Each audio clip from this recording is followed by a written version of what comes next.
But I'm going to bring up a PDF really quickly.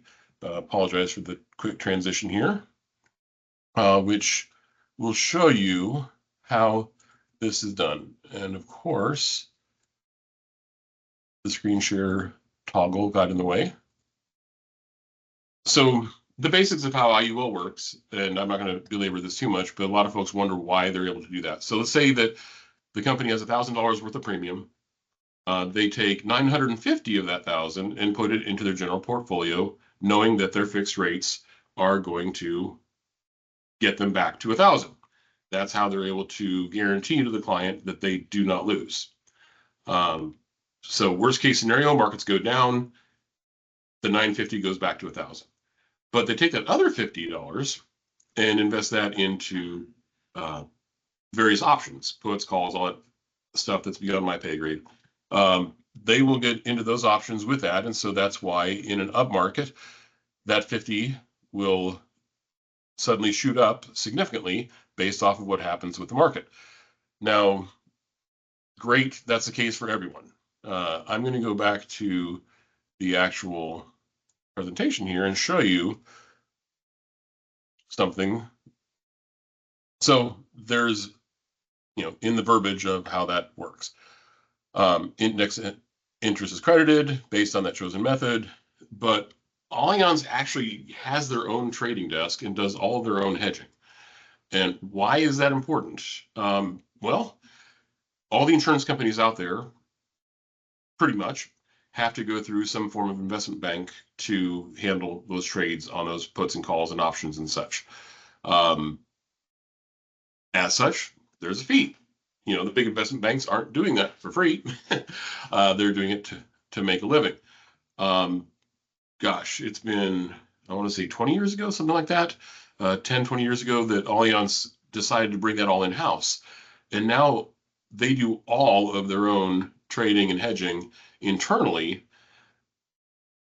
And where that is so strong for the policyholder is they estimate they've saved about $3 billion in trading costs by doing it themselves. In fact, Allianz International, the big bank, uses the American operations. I was in Minneapolis a couple months ago, and was sitting there at the trading desk with these folks that were doing all the international hedging for all of Allianz. And because it's all in-house, that's money, that $3 billion that they're able to pass along into their products.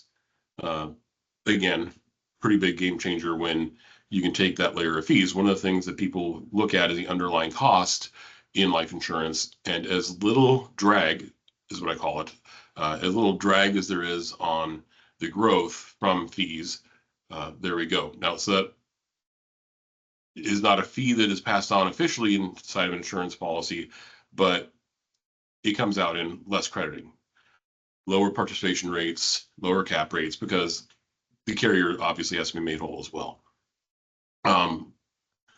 One other thing that I think makes this an incredibly powerful product has to do with their bonuses. I've for years been really skittish about a lot of companies and the way that they handle their multipliers and such. Some of these products out there I have not recommended because it takes an actuarial degree to understand the product, and the agents themselves don't understand it, let alone the clients. You see all these if then, 2 years running it goes up, then you get an additional bonus, unless of course it's a third Tuesday of a leap year, all that on and on. They're very simple and straightforward with their bonuses. And I've never been a fan of what they call asset-based charges. But for a young client, if you look at this, there's 3 options. There is a standard 1% flat rate bonus. No matter what happens, market's down, well, you get 1%. Say your credit would have been 10%. Well, here's a 1% flat rate bonus. It puts it to 11. Instead, you can choose a multiplier bonus instead of a flat rate, and that's 15%. Which again, if you think about it, the 9.8% multiplied by 15, that's a pretty substantial bonus. Then the 40% multiplier has only 1% asset-based charge. And the reason I say only is I've seen them out there at 3%, 4%, and 5%, which to me goes away from the whole point of an index product that you want to hedge against the downside.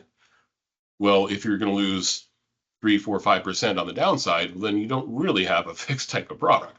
In this case, it's only 1% charge, but it gives a 40% multiplier. So if you think about that 9.8% times 40%, talk about multiplying an already game-changing proposition. That's huge. And so what's a little frustrating on some of the illustrations, I understand the reasoning why they had to do this, because carriers were more interested in creating illustrations than products. So the new illustration regulations the last few years have really toned down what they're able to show. The good thing is it's keeping there from being just these crazy illustrations that won't happen. The bad thing is on a product like this, where you're not able to actually show what an extra 40% would have looked like, what the rate lock could look like.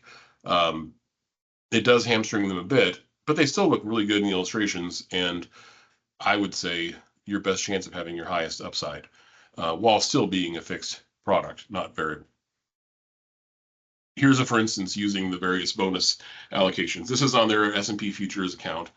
Going back to 2000, which of course the dot bomb, the 3 years of down, 2000, 2001, 2002, you'll see the select allocation option, which is going to be what has the 1% asset-based charge there on the left.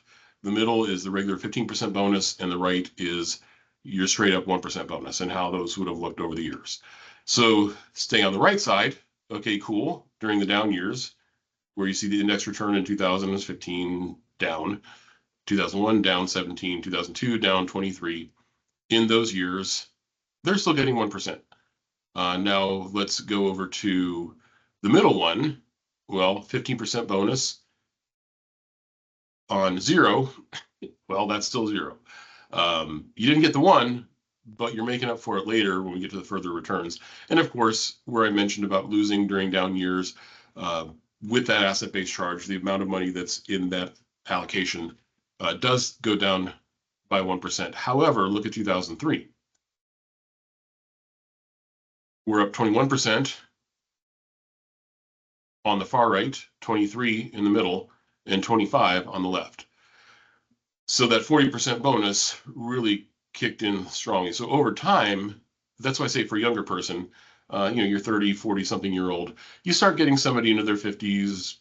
Well, it's already a little late in the game to make this work as well, but I wouldn't want to have a negative in any year when you start getting to my age and up. So that's yet another point where this product has impressed me so much. And just like Ginsu knives, but wait, there's more. We have an automatic risk class upgrade going on right now, and this really cements the deal compared to other companies. Really, all due respect to my other IUL companies, I can't see why a person would write anything other than this right now, because standards are automatically going up to preferred best. Preferred is automatically getting issued at preferred best. An interesting niche for Allianz is they don't issue table 2 policies. They only issue ratings of table 3 and higher. So those who are table 2 are issued at standard, which, guess what? Preferred plus. For your standard tobaccos, those are going to preferred tobaccos. So really, people always wonder, do I quote preferred plus? Do I quote standard?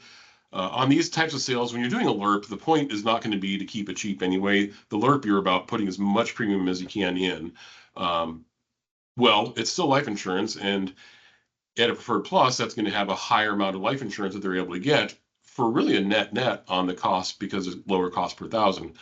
So when we run these comparisons and you show one company at standard versus Allianz at standard, that's not apples and apples. Apples and apples is going to be another carrier at standard or another carrier at preferred and Allianz at super preferred.